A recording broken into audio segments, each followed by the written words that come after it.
예수님의 이름으로 기도합니다. 아멘. 네. 오늘도 예배할 수 있음이 정말 너무나도 감사합니다. 우리의 그런 감사 제목들은 참 많은 기도 제목들, 감사할 이유들이 있지만 이 자리에 이렇게 함께 예배할 수 있는 것만으로도 저는 참 감사하다고 생각합니다. 네. 오늘도 그 예배의 그 시간, 정말 귀한 시간 하나님 앞에 올려드리길 소망합니다. 함께 찬양하겠습니다.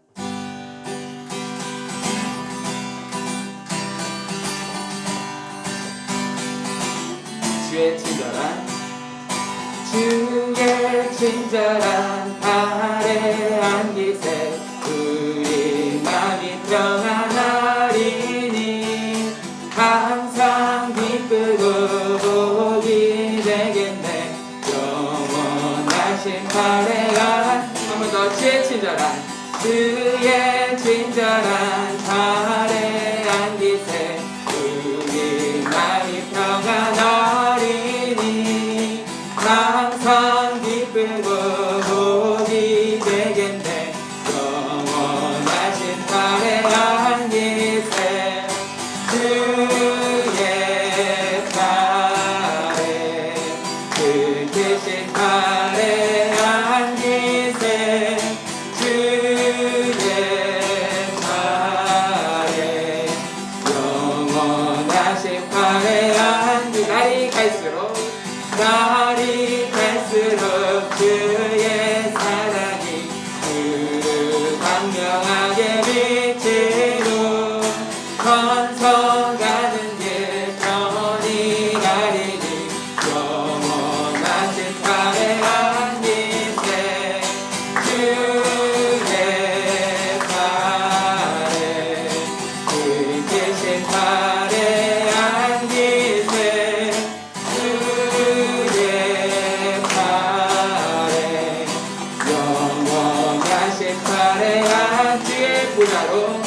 주의 보좌로 나아갈 때에 기뻐 찬미 소리 외치고 겁과 두려움 없어지리니 영원하신 발에 주의 발에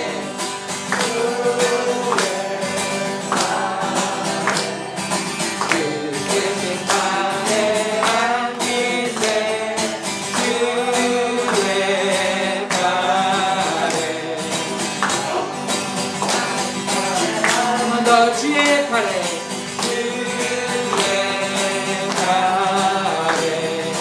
그 크신 발에 안기세 주의 발에 영원하신 발에 안기세 고난 내 영혼 편히 쉴 것과 잃어도 안전한 폭풍까지도 다스리시니 주의 영원한 발이 한번 더 고난 내 영혼 편히 쉴 것과 끝난 잃어도 안전한 폭풍까지도 다스리시니 주의 영원한 발이 주의 영원하신 발 함께하다 항상 나를 붙드시니 어느 곳에 가든지 요동하지 않으면 주의 팔을 의지함 세상 친구들 나를 버려도 늘 함께 동행함으로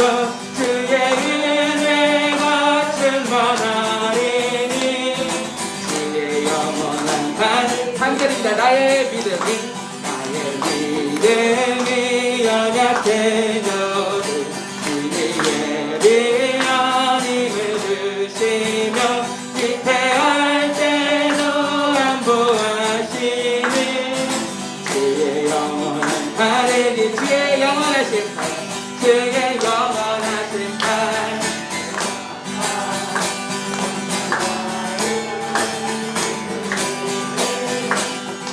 곳에 가든지 요동하지 않으면 주의 팔을 의지하 늘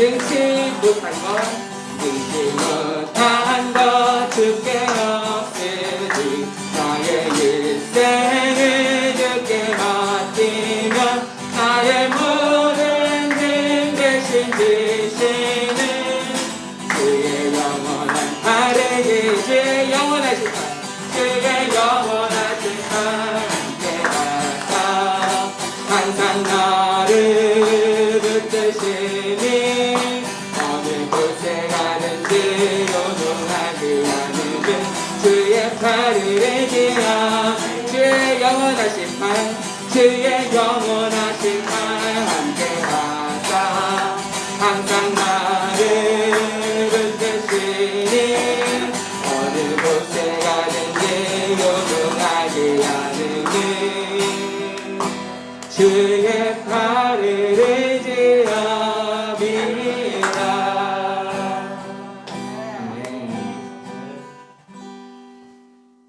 어느 곳에 가든지 우리가 요동하지 않으면 주님께서 우리와 함께 하시기 때문입니다. 그거를 잊지 않고 살아가신다면 우리가 삶 속에서 좀 더 그런 평안을 더 누리고 살아가지 않을까라는 생각을 합니다. 언제나 그 주의 영원하신 팔 안에 거하시는 우리 이분께 성도님들 되시길 소망합니다.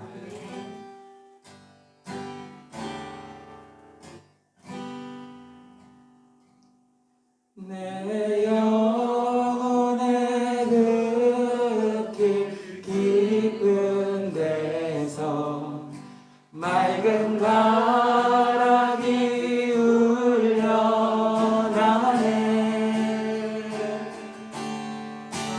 하늘 곡조가 언제나 흘러나와 내 영혼을 고이 싸네 한 번 더 내 영혼의 그 깊은 데서 내 영혼의 그 깊은 데서 맑은 바람이 울려나네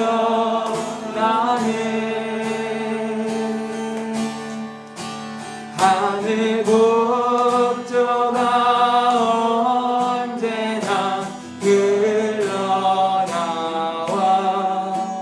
내 영혼의 고이 싸네 평화로다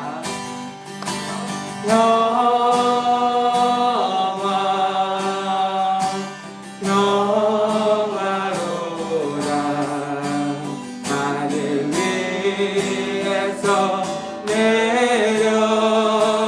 내려오네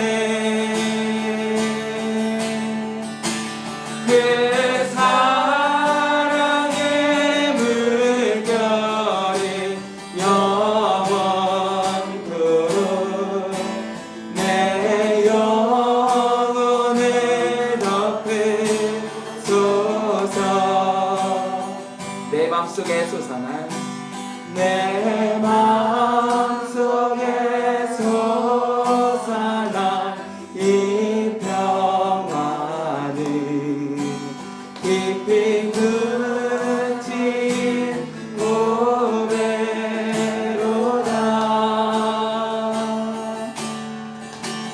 나의 보화를 캐내어 가져갈 자 그 누구랴 안심일세 3절입니다. 내 영혼의 평화가 넘쳐나는 내 영혼의 평화가 넘쳐 주의 축복을 받으며 주의 축복을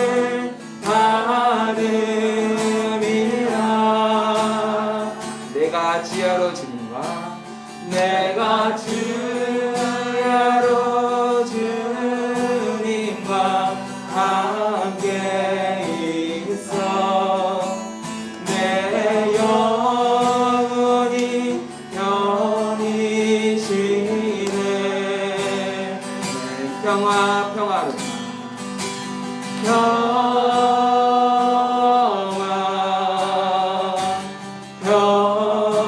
평화로다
함께 기도하겠습니다.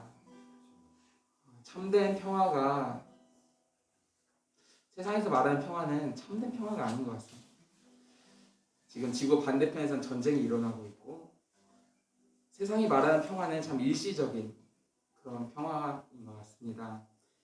우리가 참된 평화는 하늘 위에서 내려옵니다. 하나님께서 주시는, 예수님께서 주시는 그 평화를 오늘도 누리시는 시간 되기를 소망합니다. 함께 기도하겠습니다.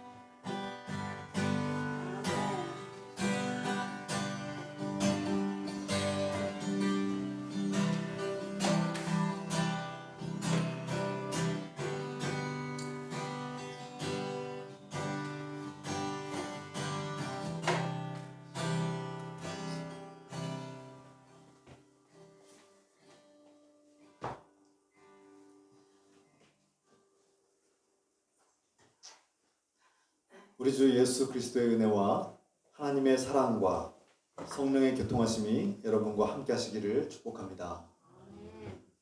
이제 다 같이 사도신경으로 우리의 신앙을 고백합니다.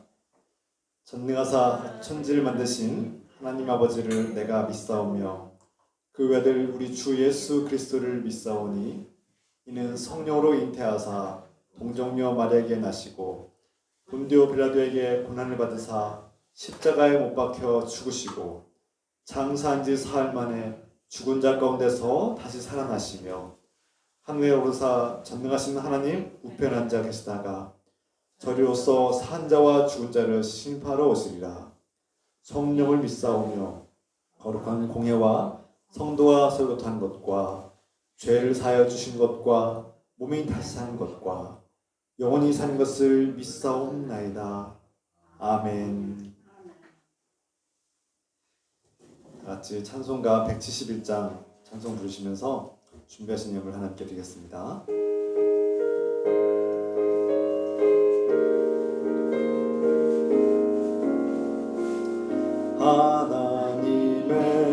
하나님의 독생자 예수 날 위하여 오시었네. 내 모든 죄 사하시려고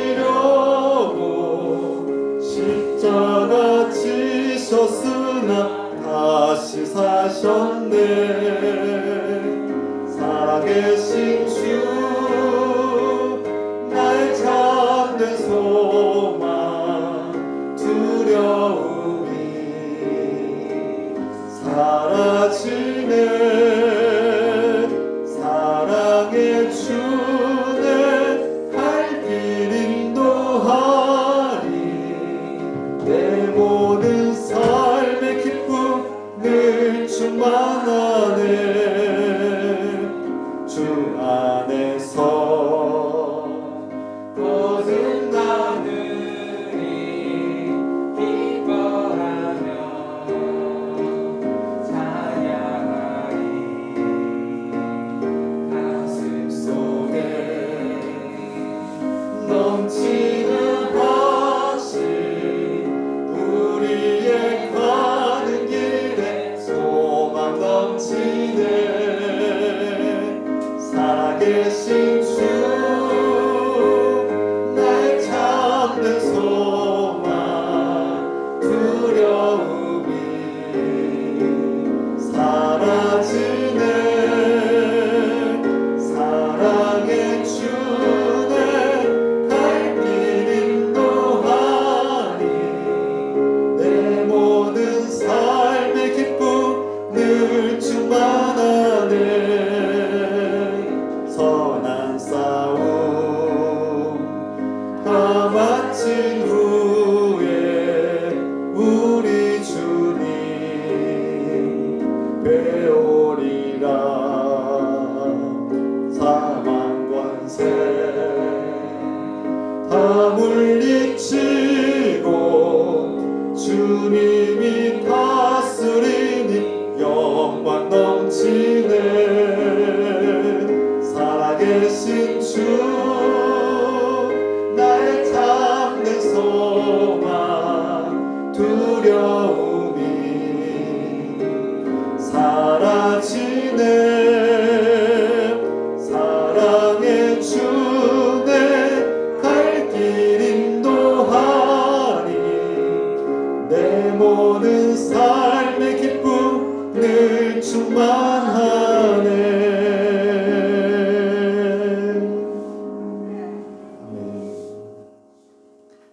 시간 김점순 권사님께서 기도도 하셨습니다.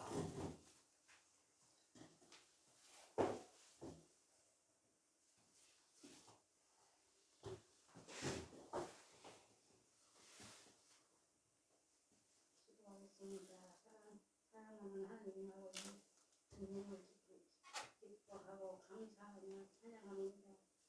죽음을 이기시고 부활하신 주님께 제자들에게 신한 거처를 오늘 우리 가운데 임하시기를 기도합니다.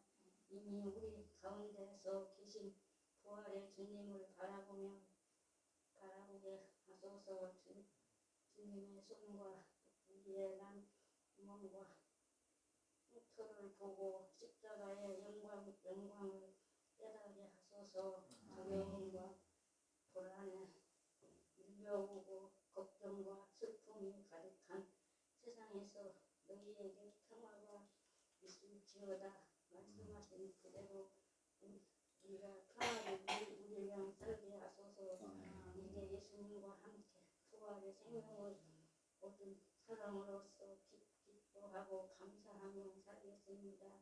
이 시간 주님을 사랑하고 감사하는 마음으로 예물을 드리오니 주님께 기쁘게 받아주시옵소서. 주님의 말씀을 들을 때 힘과 위로와 힘을 받게 하소서. 진리와 은혜와 말씀을 따르며 열매 맺는 삶을 살게 하소서. 예수 그리스도의 이름으로 기도합니다. 아멘.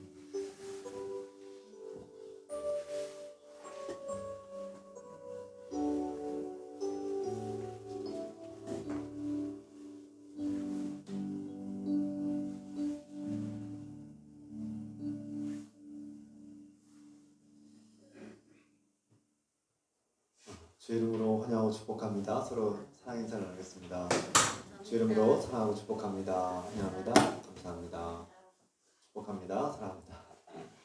이렇게 한동안 못 보다가 이렇게 오랜만에 만나면 너무 감사하고 기쁘죠. 서로 충분히 축복하고 또 서로 위해서 기도해 주시기 부탁드리겠습니다. 몇 가지 소식을 전하겠습니다. 다음 주일은 부활절 셋째 주일이자 또 어린이 청소년 주일, 교회학교 주일로 드리겠습니다. 우리가 방역 준수, 방역 지침 좀 많이 변화되었죠. 인원 제한이나 거리 두기가 다 해제되고 이제 취식 다음 주부터는 취식이 가능합니다. 그래서 식사도 가능한 되었습니다. 성경 퀴즈가 오늘 예배 마친 후에 곧바로 있겠습니다. 성경 퀴즈 갈라디아서 3장에서 6장 말씀으로 함께 나누겠습니다. 주산학교회 본사 임지식이 오늘 오후 2시에 있습니다. 그래서 제가 식사 후에 주산학교회 다녀오겠습니다. 시차례에서 주관해서 하기 때문에 제가 시차례 담당자로서 다녀오겠습니다. 5월 계획 다음 주에는 우리가 교회학교 주일이자 또 식사를 5월 중에 준비하려고 합니다. 그래서 식당을 이렇게 정리하고 이렇게 식사 준비를 할 수 있도록 이렇게 여러 번에 걸쳐서 하겠습니다. 한 번에 다 못하니까 1차 이렇게 준비하고 또 2차는 다음 주 중에 이렇게 냉장고 같은 것들을 옮기고 일꾼을 이제 통해서 옮기고 또 청소하고 준비하는 3주 동안 그렇게 준비하겠습니다. 마지막 주에는 우리가 식사를 할 수 있도록 그렇게 하겠습니다. 그리고 아까 말씀드린 대로 조만간에 우리가 여러분들의 시간과 일정을 맞춰서 주일 오후에 이렇게 좀 나들이 하고 봄과 자연과 또 교제와 사랑을 나누는 그런 시간을 갖도록 계획하겠습니다. 이 시간 하나님께서 우리에게 주신 말씀 다 같이 일어나셔서 읽겠습니다. 하나님 말씀입니다. 요한복음 20장 19절에서 23절 말씀입니다. 요한복음 20장 19절부터 23절 말씀을 한 목소리로 같이 읽겠습니다. 19절부터 23절입니다. 이날 곧 안식 후 첫날 저녁 때 제자들이 유대인들을 두려워하여 모인 곳의 문들을 닫았더니 제가 읽어드리겠습니다. 다시 읽겠습니다. 이날 곧 안식 후 첫날 저녁 때 제자들이 유대인들을 두려워하여 모인 곳의 문들을 닫았더니 예수께서 오사 가운데 서서 이르시되 너희에게 평강이 있을지어다. 이 말씀을 하시고 손과 옆구리를 보이시니 제자들이 주를 보고 기뻐하더라. 예수께서 또 이르시되 너희에게 평강이 있을지어다. 아버지께서 나를 보내신 것 같이 나도 너희를 보냈노라. 이 말씀을 하시고 그들을 향하여 숨을 내쉬며 이르시되 성령을 받으라. 너희가 누구의 죄든지 사하면 사하여질 것이요 누구의 죄든지 그대로 두면 그대로 있으리라 하시니라. 아멘. 네, 자리 앉으시기 바랍니다.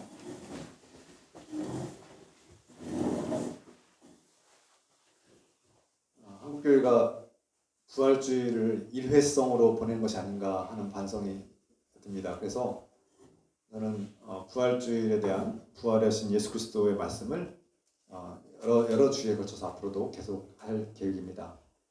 다만 5월은 가정의 달이니까 5월 한 달 동안은 가정회복, 가정에 그런 관련된 말씀으로 은혜를 나누고자 합니다. 그래서 5월과 6월은 가정의 달, 가정회복의 말씀, 6월은 또 부활하신 예수 그리스도를 증언하는 그런 말씀 나누겠습니다. 잔혹한 범죄 소식을 들을 때마다 우리의 마음은 무거워지고 두려운 생각이 들기 마련입니다.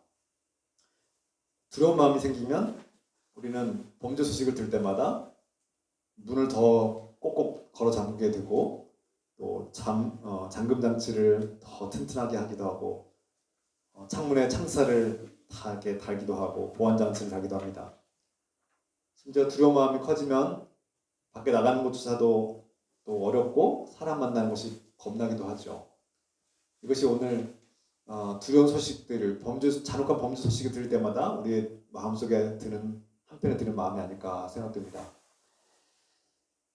이런 분위기가 확산될수록 사회는 점점 삭막하게 변화될 것입니다. 최근에 러시아가 우크라이나를 침략했다는 전쟁 소식을 들었을 때 우리 모두가 다 두렵고 불안한 마음이 들죠.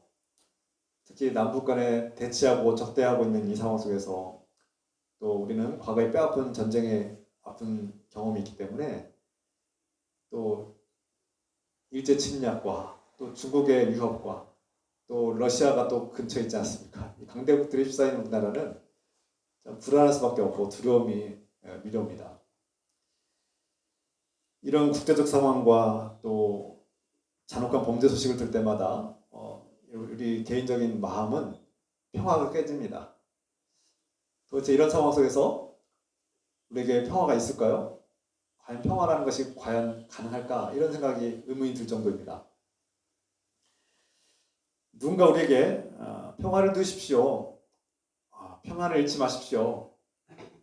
평화가 있으라 이렇게 계속 얘기하면 그 말씀이 정말 공감이 되고 위로가 되고 우리에게 깊이 와닿았는지 돌아보기 마련입니다.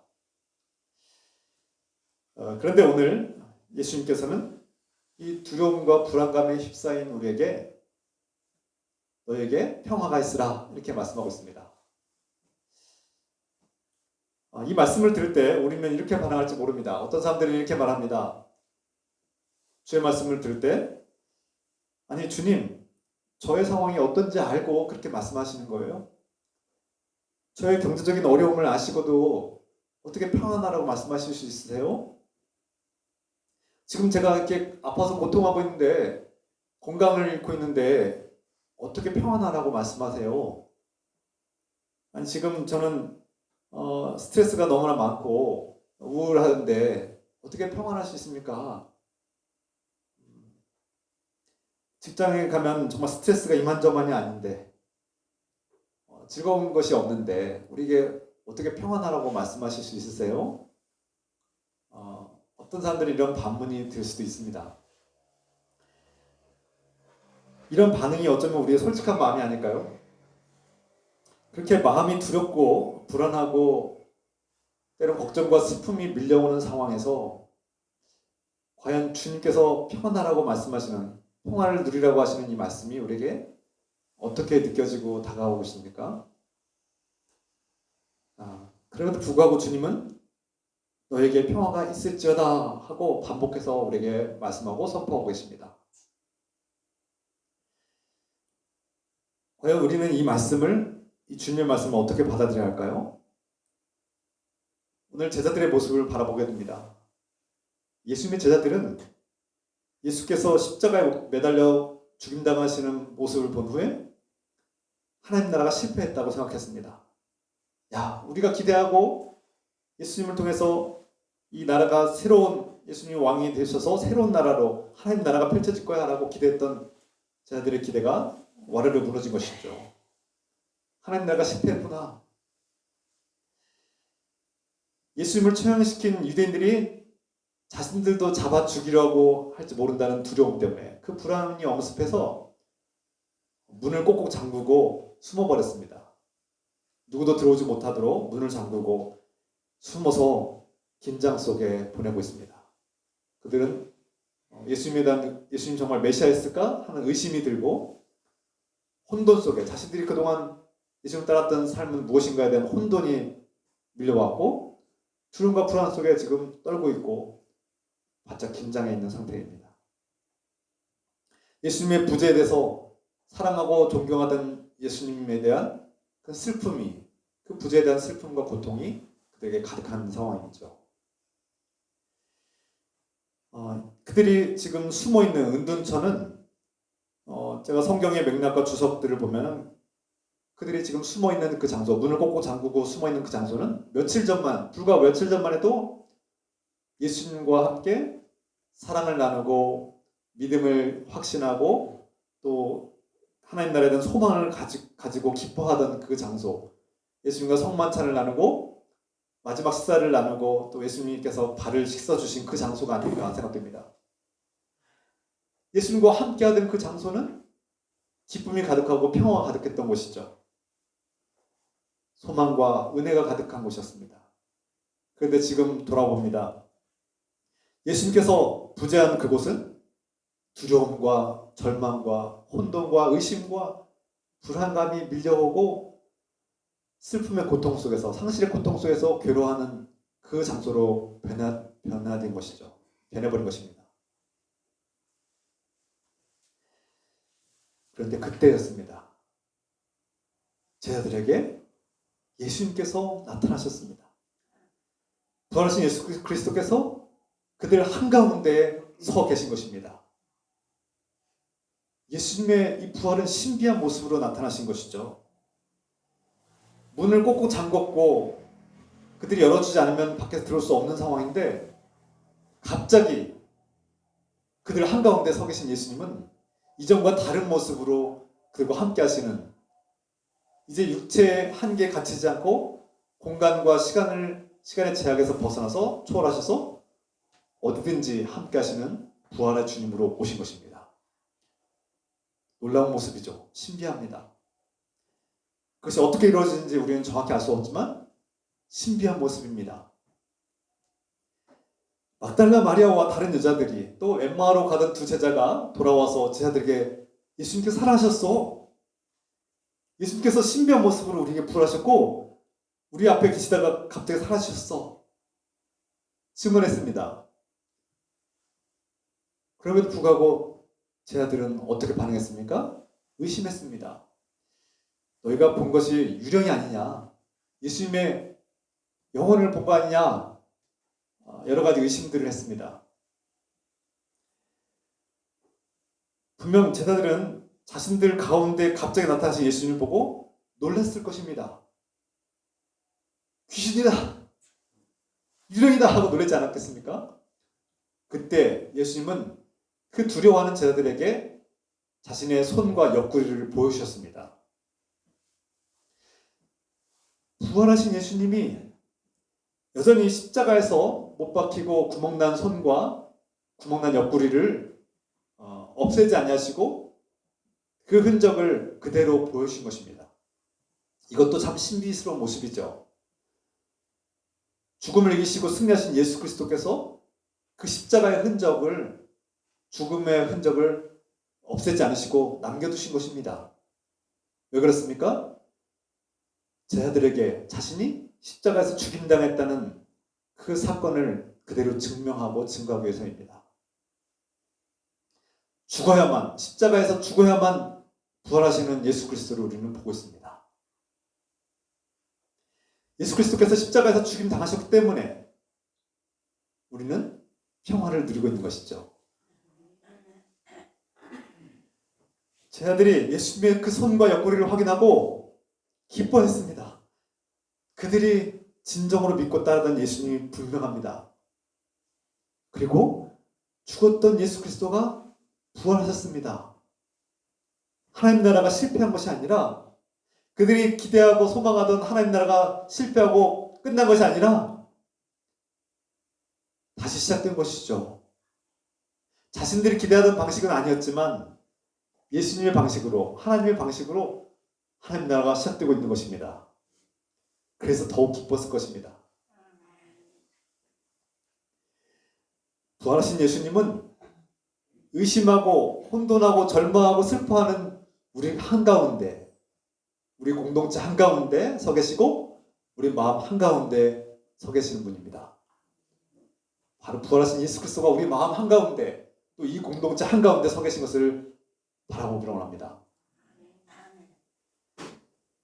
사람들의 유혹과 두려움이 밀려오는 상황 속에서, 때로는 경제적인 어려움과 실패 속에서, 좌절함 속에서 그 불길하고 고통스러운 우리 마음 한가운데 예수님께서 서 계신다는 것입니다.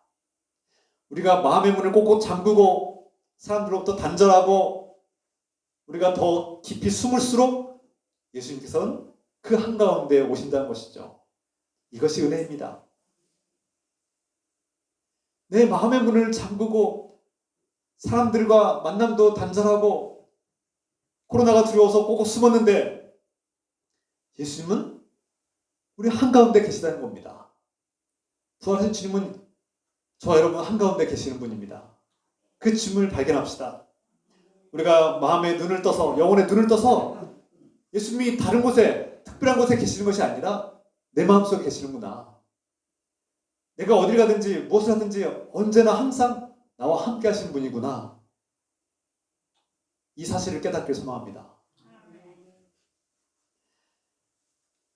우리는 의심이 많아서 부활하신 예수님을 보고도 놀라고 두려워하지만 예수께서는 자신의 구멍난 손과 옆구리를 보여주심으로써 자신이 십자가를 짊어지고 죽임당한 예수 그리스도 메시아이고 그 죽음을 이기신 부활의 주님이심을 우리에게 분명하게 나타내고 증언하고 있습니다.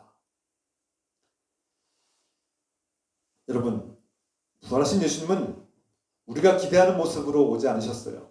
제자들이 기대하는 모습으로 나타나지 않으셨습니다. 왕의 권력을 가지고 제자들에게 나타나지 않으셨어요.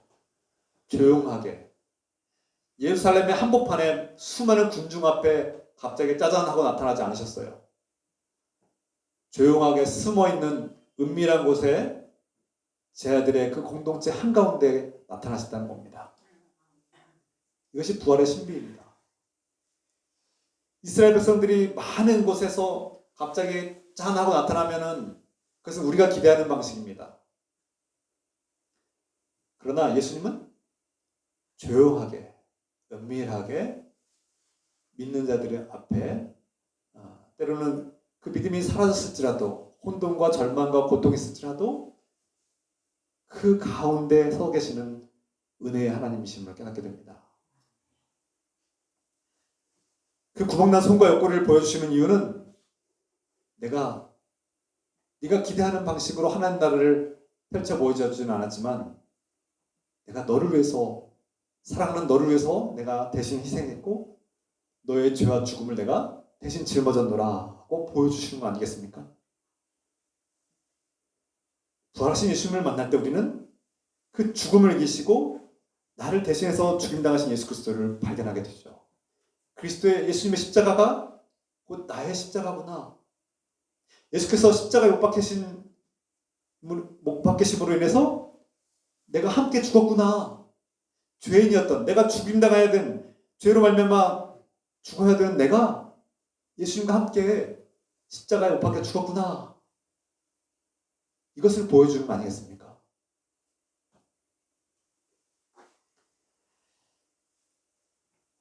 두려움에 떨고 불안해하고 있는 상황에서 부활하신 예수님은 제자들에게 너에게 평화가 있으라 이렇게 말씀하십니다.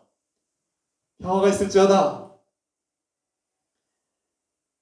도무지 평화를 찾아볼 수 없는 이 세상 속에서 지금 유대인들이 자신들도 찾아 죽일지 모른다는 그 두려움과 불안 속에서 얼마나 무섭겠습니까?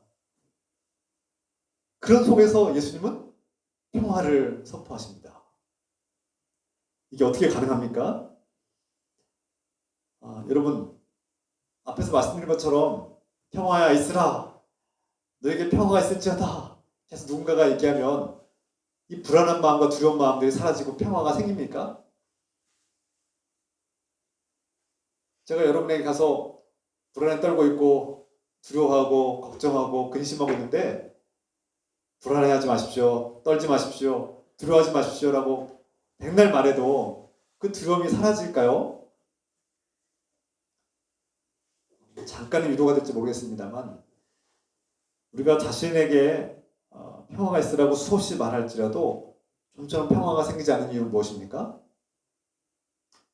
우리가 이미 죄와 죽음에게 굴복되어서 노예로 살고 있기 때문입니다. 죄와 죽음의 권세에 노예로 살고 있는 사람이 평화를 얻으라고 평화를 누리라고 걱정하지 말고 두려워하지 말라고 한들 무슨 소용이 있겠습니까?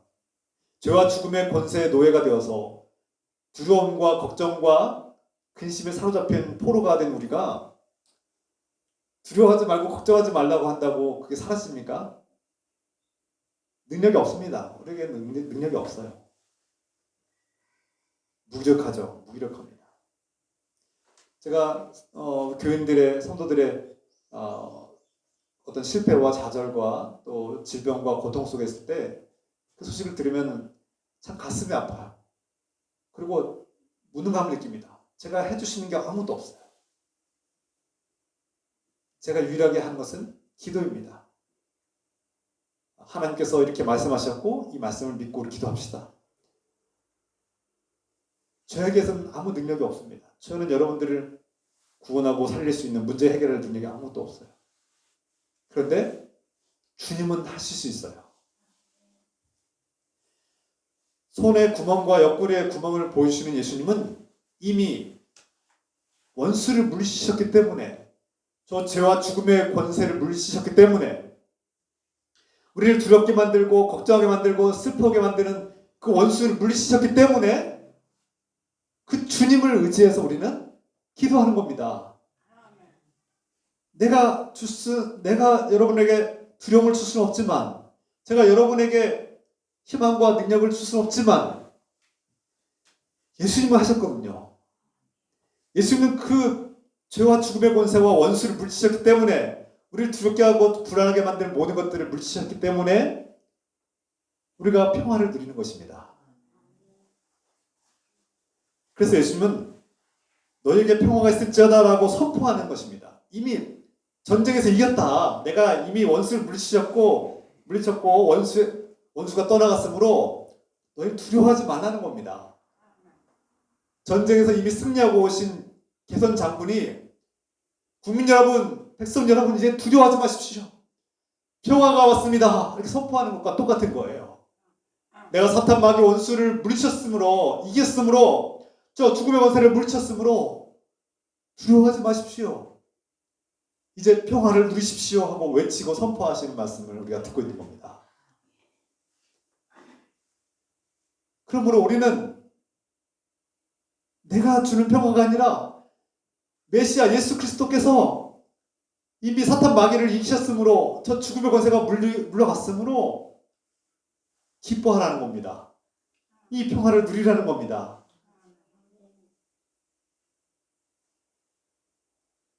그래서 우리는 원수를 물리치신 예수 그리스도께서, 부활하신 예수 그리스도께서 그 제자들에게 나타나신 것은, 그 손의 구멍과 옆구리의 상처를 보여주시는 것은 원수를 이기셨구나. 우리가 더 이상 두려워하지 않아도 되는구나. 우리가 죽음을 두려워하지 않아도 되는구나. 기뻐하고 평화를 누리며 살라는 뜻입니다. 하나님 나라가 실패한 것이 아니다. 너희가 기대하는 하나님 나라 그 방식대로 이루어지지 않았지만 너희 마음을 통해서 이미 하나님 나라가 이루어졌고, 너희를 통해서 그 하나님 나라의 복음이 전파되고 하나님의 신비한 방식으로 하나님 나라가 이미 시작된 거야 라고 말씀하는 거죠. 실패한 게 아니에요. 죽음은 우리 모든 것을 빼앗는 것이 아니에요. 이제 죽음은 하나님의 방식으로 하나님 나라가 완성되고 우리 안에서 하나님 나라가 이루어지고 완성되는 하나의 관례이고 관문이 된 거예요. 그래서 그리스도인들은 죽음을 보는 시각이 달라요. 두려워하고 벌벌 떨지 않아요. 물론 죽음은 두려워요. 본능적으로 두렵기 마련입니다. 그러나 우리는 죽음을 무서워하지 않아요. 이 미묘한 차이를 우리는 알고 있습니다. 주님께서 하나님 나라가 실패한 게 아니야. 그러므로 너희가 평화를 누리고 기뻐하라고 말씀합니다. 예수 그리스도가 평화 그 자체이고, 부활하신 예수 그리스도가 우리 한가운데 서 계신 것은 우리 안에 평화가 이미 시작되었고 하나님 나라의 평화가 이루어지고 펼쳐지고 있다는 것을 말씀하고 있는 것이죠. 주님께서 선포하신 평화는 어떤 것입니까? 오늘날 범죄와 폭력과 죄악이 난무하고 슬픔이 가득한 이 세상 속에서는 우리가 불안할 수밖에 없고 두려울 수밖에 없고 도무지 평화를 누릴 수 없습니다. 그런데 예수 그리스도가 우리 안에 서 계신 것을 발견하는 사람은, 부활하신 예수님 우리와 함께 하신 것을 아는 사람은 평화를 누릴 수 있습니다. 이미 이 전쟁에서 예수께서 승리하셨다는 것을 알기 때문입니다. 부활하신 예수님께서 선포하신 이 평화, 에레네, 구약성경에서는 히브리어로 샬롬, 이 평화는 단순히 전쟁이, 다툼이, 갈등이 끝난 것이 전부가 아닙니다. 우리가 이제는 안심하고 창의적인 일들을 시도하고 하나님의 사역들을 기쁘게 할 수 있는 그런 평화입니다. 구체적으로 제가 이해를 돕기 위해서 한 예를 드리겠습니다. 사도 바울이 항상 예수 그리스도의 진리와 복음을 선포한 다음에 그리스도인답게 거룩한 삶을 살 때 가장 먼저 하는 말씀이 있습니다. 바로 부부 관계의 회복입니다.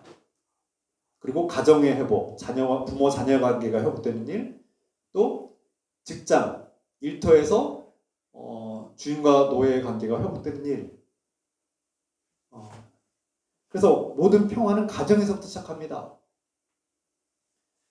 가정에 평화가 있으려면 어떻게 해야 됩니까? 먼저 부부가 싸우지 않아야 되죠. 부부가 날마다 싸우는데 어떻게 가정에 평화가 있겠습니까? 그런데 예수님께서 말씀하시는 이 평화 에이레는 단순히 싸움이 멈춘 것만 의미하지 않습니다. 여러분, 제가 어린 시절에 부모님이 부부싸움을 하면 마음이 너무나 불안해요. 무서워요. 부부싸움을 하고 있는 부모님을 보면 공부할 의욕도 안 생기고요. 제가 꿈꾸고 소망하는 것들이 다 사라지고요. 막 절망이 밀려옵니다. 우울해요. 아무것도 하고 싶지 않아요. 그런 어린 시절이 있었던 것 같아요. 물론 항상 그런 것은 아니지만 지금은 참 그래도 사이좋게 잘 지내십니다. 근데 부부가 이렇게 싸움을 하고 전쟁을 벌이면 자녀들은 꿈도 사라지고 평화가 깨지고 의욕도 사라지고 정말 부정적인 생각들에 사로잡혀서 아이답게 창의적인 생각들을 하고 놀 수가 없어요. 가정의 평화가 임하려면 먼저 부부가 그 싸움을 멈춰야 되죠. 그런데 싸우지 않는다고 해서 끝난 것이 아니라 싸우지 않지만 서로 냉랭하고 가정에 웃음도 없고 서로 관심이나 신뢰가 없고 사랑과 존중도 없고 그렇다면 여전히 그 가정에서는 평화가 없는 겁니다. 주님께서 말씀하신 평화는 단순히 싸움이 멈춘 것만이 아니라 이런 냉랭한 의무와 책임만 있고 억지로 감당하는 그런 분위기가 맴돌면 여전히 평화가 없는 거예요. 평화가 깨진 거예요. 그런 가정에서는 희망과 소망이 사랑이 없는 거죠. 그런 가정에서 자녀들은 삶의 생기를 잃고 우울해하고 어떤 창의적인 시도들을 하지 못합니다. 꿈을 펼쳐가지 못해요.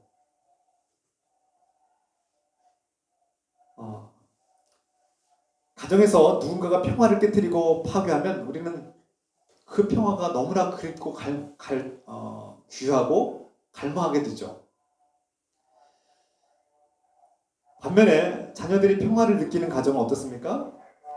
두려움이 사라지고 불안한 마음이 사라지고 안심하는 마음.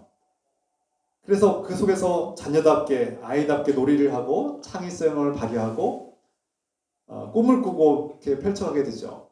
이것이 평화로운 가정의 모습입니다. 그래서 그 가정의 평화를 보려면 자녀들의 모습을 보면 알 수 있죠. 부부의 관계뿐만 아니라 자녀들이 평화를 느껴야 진정한 평화가 이루어집니다. 그런데 현실에서는 이 평화를 깨뜨리고 파괴하는 사람들이 존재합니다. 누군가가 이 가정에서 평화를 깨뜨리는 사람들이 있기 마련이죠. 교회 안에서도 이 공동체의 평화를 깨뜨리는 사람들이 간혹 있습니다. 두려움과 불안이 밀려올 때 우리는 오늘 예수님의 말씀처럼 예수님께서 말씀하시는 이 부활의 선포를 외쳐야 합니다. 너에게 평화가 있을지어다. 외쳐야 합니다. 내 안에 불안한 마음 때문에 문을 꼭꼭 잠그고 마음의 문을 닫은 여러분의 마음속에 부활의 주님께서 함께 하신다는 사실을 믿고 깨닫고 그분을 바라보면서 그분의 손과 옆구리를 바라보고 우리에게 평화가 있구나라는 것을 깨달아야 합니다. 되찾아야 합니다. 내가 세상에서 빼앗기고 잃어버렸던 그 평화를 주님께서는 다시 회복하기를 원하십니다. 선포하십니다. 내가 이미 전쟁에서 이겼다. 네가 두려워 불안해하는 그 두려움과 걱정과 슬픔을 다 이겼노라. 네 원수를 이겼으니 더 이상 두려워하지 아니하고 평화를 누리라고 말씀하신 겁니다.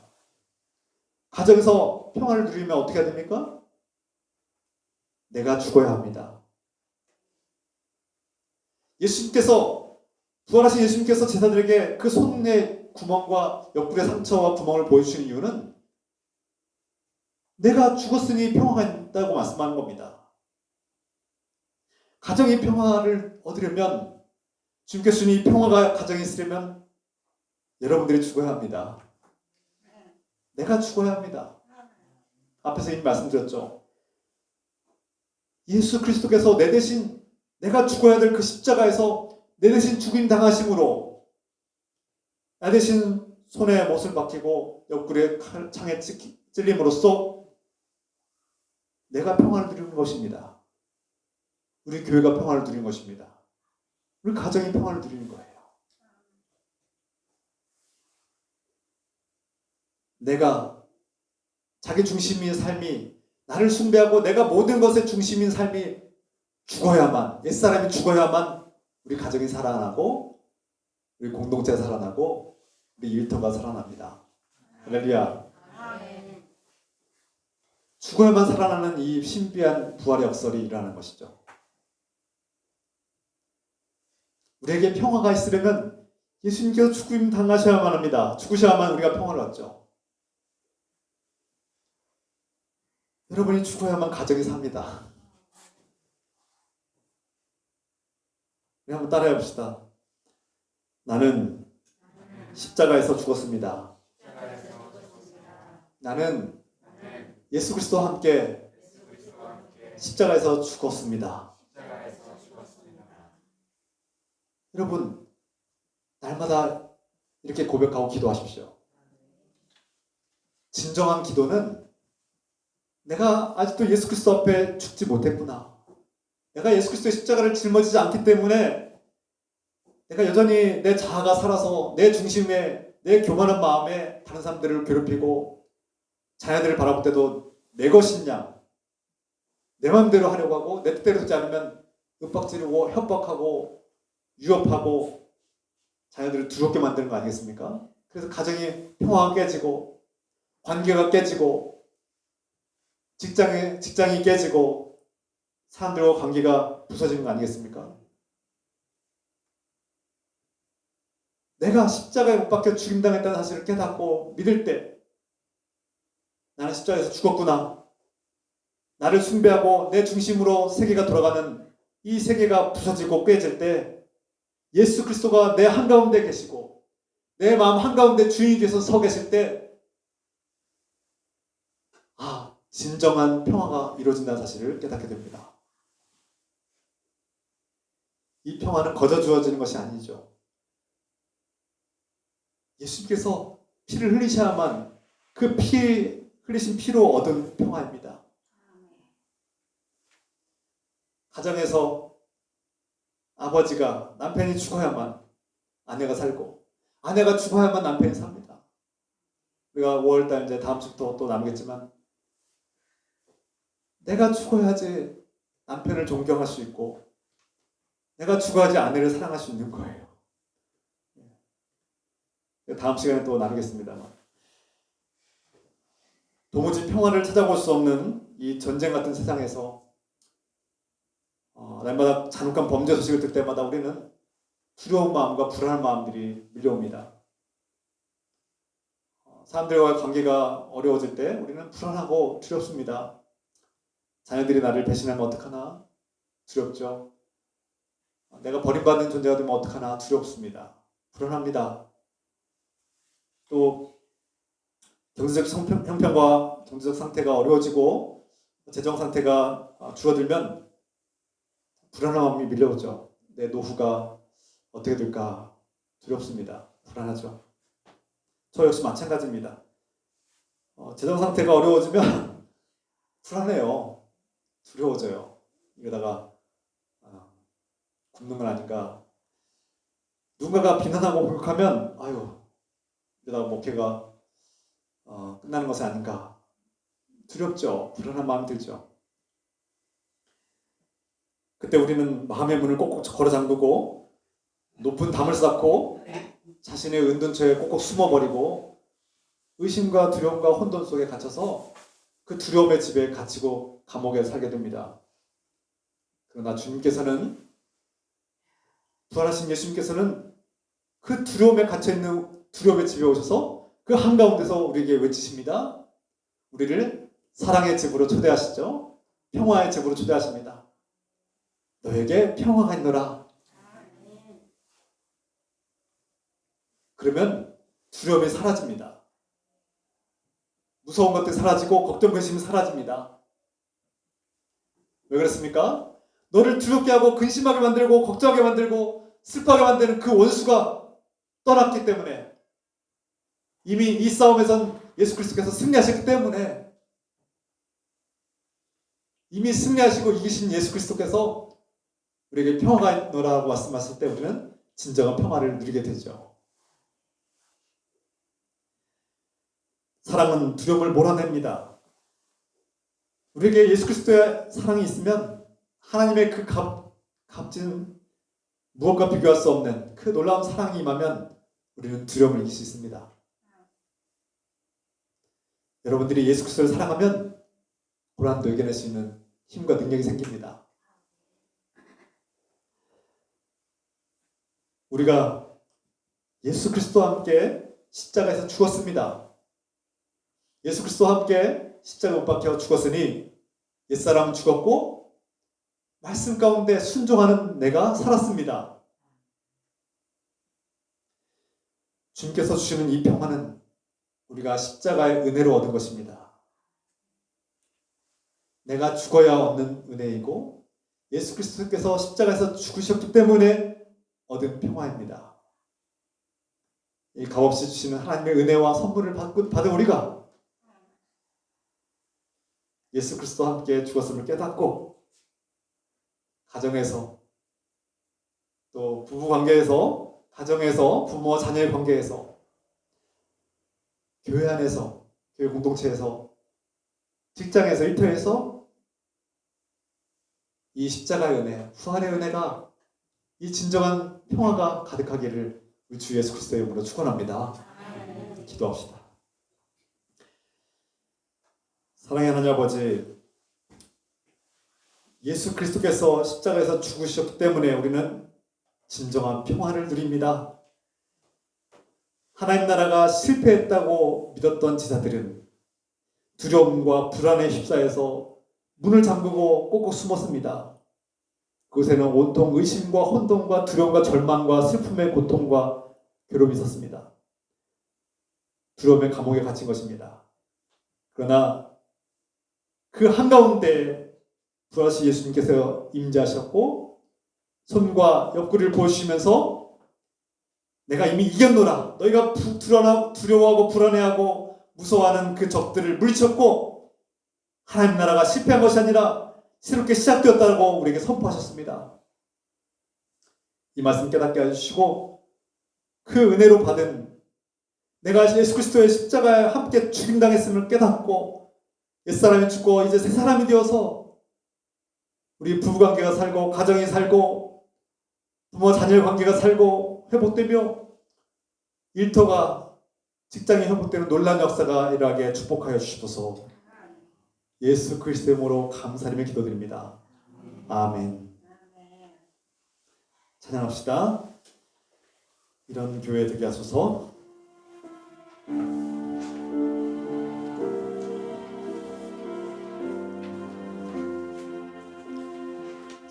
진정한 예배가 숨쉬는 교회, 주님이 주인 되시는 교회, 믿음의 기도가 쌓이는 교회, 최고의 찬양을 드리는 교회, 말씀이 살아